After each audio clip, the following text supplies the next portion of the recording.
All right, welcome back to ABA Exam Review and our latest set of BCBA Exam practice questions, where we're going through the set of questions together and breaking them down.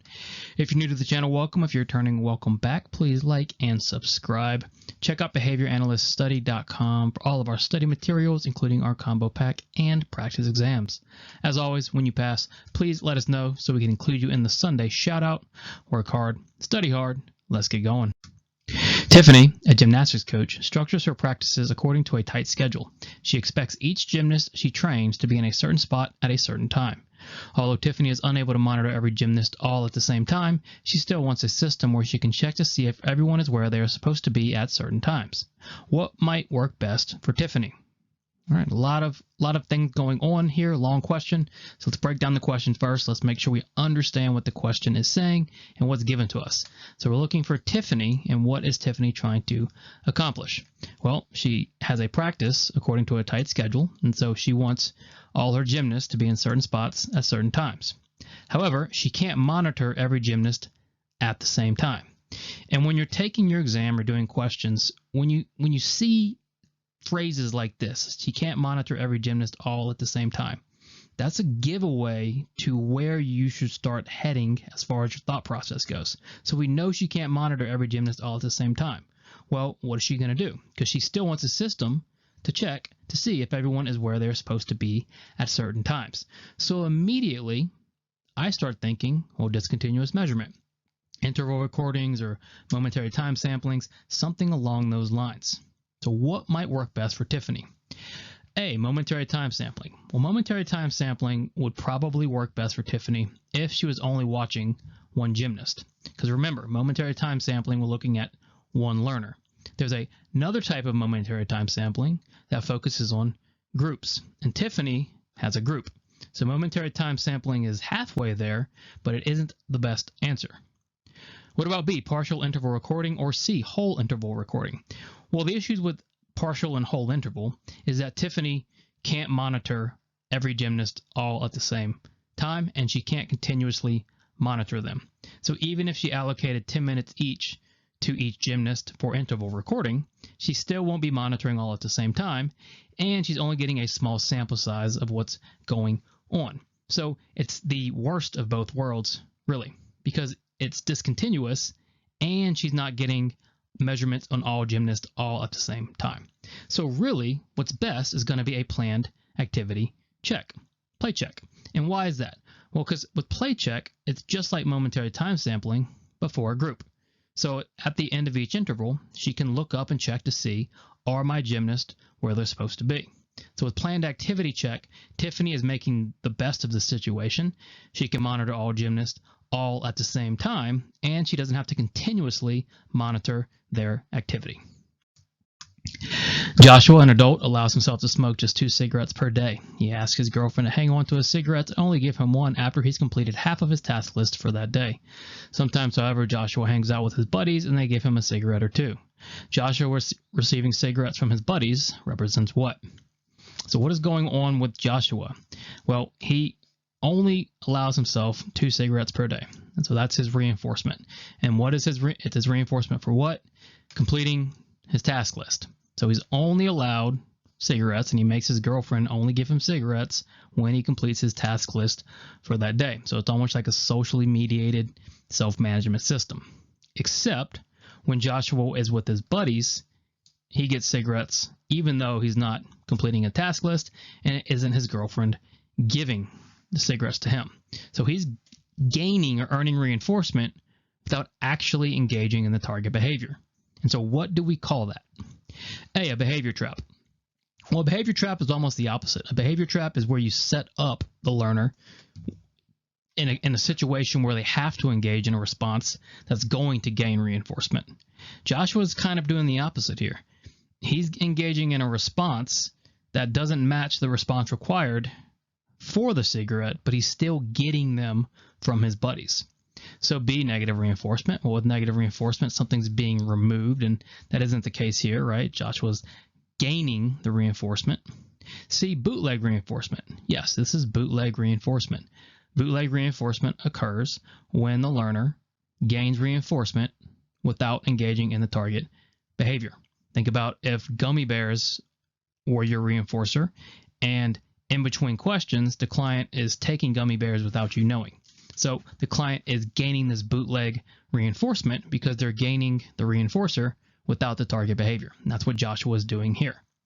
What about D, self-monitoring? Well, self-monitoring, we might be able to explain it for the first half, right, where he's telling his girlfriend to monitor his task list for the day, and it's a form of almost self-management, right? But Joshua getting cigarettes from his buddies is not self-monitoring. It's kind of the opposite. It's actually bootleg reinforcement. A stakeholder calls their behavior analyst one night to express concerns over the behavior of one of the technicians. The stakeholder claims that the technician was grabbing the client's hand and helping them engage in the correct response. When you explain that the technician was physically prompting, the stakeholder informs you that they are not okay with that and that you need to try something different. How should you respond? All right, another long question, but that's okay because we always do all our work up front and we understand the question before ever reading the answer choices. So how should you respond to this stakeholder? The stakeholder calls you, right, and says your technician was grabbing the client's hand and helping them engage in the response. You say, well, it's physically prompting and it's what they're supposed to be doing. It's written into the plan. But the stakeholder says they're not okay with that. And that's going to happen sometimes. You're going to design plans where the stakeholder might feel uncomfortable with it. They might not like how it's done. And they might express to you that they don't want to do it that way. And so how should you respond? Well, there's a couple different ideas, right? First, we have to get the stakeholder involved. And so we have to respect their opinion. So whenever possible, we want to try to meet their demands. But we can't let them overrun our treatments to the point where we're no longer effective. So we've got to balance that where we're letting them get involved, but we're remaining effective.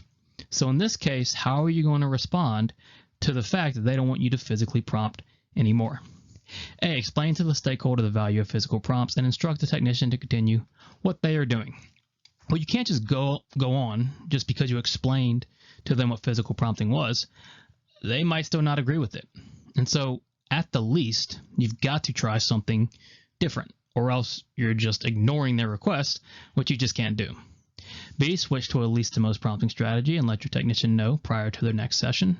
So B fixes the problem maybe temporarily, but physical prompting still exists in a least to most prompting strategy. So you're not actually addressing the problem, you're just kind of pushing it off. And we need to address the problem at hand. C, attempt to intervene without physical prompts, but monitor if that limitation is interfering with service delivery. C looks good. You can attempt your interventions without physical prompts, but you've got to be sure progress is not being limited and that you're still being effective. Because if there are things interfering with service delivery, it's up to you to fix that. And so if you truly believe physical prompting is the only way after you try it without, then you've got to work it out with the stakeholder, or else you might need to move on. So attempting to intervene without the prompts, but you have to make sure it isn't interfering with service delivery. And then D, remove all prompting from your treatment plan in order to please the stakeholder. Well, that's kind of an overreaction. Just because they don't want physical prompting doesn't mean you can't use other prompting. So D is way too far. C looks like the best answer. Let's attempt to intervene without physical prompts, but we'll monitor if that limitation is interfering with service delivery. And if it is, then we have to take a different approach with the stakeholder. You design an unconventional intervention aimed at reducing the amount of attention-seeking behavior that your client engages in during session. You tell your technician to give more attention that is necessary whenever the client engages in attention-seeking behavior. The technician does this for 3 weeks, but then starts ignoring the client on occasions instead. What is likely occurring? So this question is really written in a way that's meant to throw you off, right? What are we talking about here? What is the question specifically asking about? Well, it's asking about the technician doing what you told them, but then instead, after 3 weeks, switching to ignoring the client and no longer implementing in a way that you instructed them to implement. And so that's a problem, right? Because even though the intervention is unconventional, they still need to implement treatment with fidelity. So what do we call it when treatment starts off well? Treatment starts off with fidelity, but then slowly it loses fidelity. A, observer drift. Well, observer drift has more to do with measurement and what we're measuring and how we're measuring. And we're not necessarily talking about measurement here. We're talking about the intervention itself. And so B is much more likely. Treatment drift. For 3 weeks, the treatment was implemented correctly. And now what's happening? Starting to drift away. So it's your responsibility as the analyst to go in and tighten everything up because treatment drift will happen. C, reactivity. It doesn't appear that any new stimuli have presented that's affecting the technician in some way. It doesn't seem like they're reacting to anything, so reactivity doesn't seem to fit. And then D, measurement bias. Again, we're not talking necessarily about measurement. We're talking about the intervention itself. And the problem is the technician is no longer implementing the intervention correctly or with fidelity. They've drifted away from the correct intervention. What is likely occurring is B, treatment drift. Your friend just passed their behavior analyst exam and opened up their own ABA clinic. Your friend offers full service treatment from diagnoses to intake to service. If the client chooses the full service package, the client must pay a monthly fee for administrative work. This is not explained to the client, but is assumed to be understood. Is your friend violating any ethical codes? What you'll notice about the most recent ethical code is there are certain codes that are much more business minded because ABA has grown in popularity. There are a lot more business that are open now. And so you've got to be aware of that and what businesses are required if they're open and operating and delivering ABA services. Your friend opened their own, right, and is offering this full treatment package. They are making clients pay a monthly fee for administrative work. They don't explain it, but they just say it's assumed to be understood. Is that okay? Well, of course not, because there are codes that specifically talk about fees and transparency. But what else is the friend violating? What else is the friend doing wrong here? So is your friend violating any ethical codes? A, no, since it is assumed to be understood.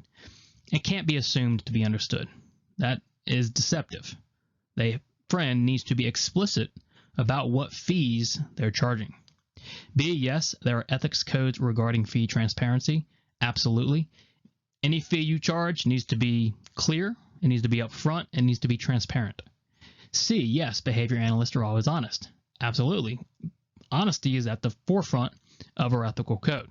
So this is dishonesty because the client or the friend is not disclosing what they're charging completely. They're being dishonest. So they're violating the ethics code for fees as well as honesty. So is your friend violating any ethical codes? Well, yes, both B and C, fees and honesty. Jason says, run to the fridge and run back here as fast as you can, and then points at the fridge. Jason's brother complies with this request. Then Jason gives him a high five. Jason then repeats the request, but waits 5 seconds before pointing at the fridge to see what his brother will do. What is described in the scenario? So we're looking at Jason and his brother, and they're playing this game, or he's running trials, whatever Jason is doing with his brother, right? We know he is asking him to run to the fridge and run back. Jason's brother does it. Jason gives him a high five. So we've got a pretty basic contingency with a prompt, right? Jason then repeats the request, but this time waits 5 seconds before prompting. So what do we call that when we wait before prompting? A, rule-governed behavior. Well, this isn't rule-governed, and why? Well, because Jason gives him a high five. There's a consequence. It can't be rule-governed. B, only speaker behavior. Was not only speaker behavior. We've also got the listener, Jason's brother, engaging in listener behavior. C, time delays. Yes, Jason is engaging in a prompt time delay where he's waiting 5 seconds before giving the prompt. So what is described? Likely a time delay. And it isn't D, a high probability request sequence, because it's not like Jason is following up run to the fridge, run back here with a low probability request. That is the only request he's offering. So what is described is C, time delays. And finally, masked practice and applied behavior analysis is most commonly linked to what other intervention? Been using this question a few times lately. Again, it's very important that we understand the difference between masked practice, positive practice, and negative practice.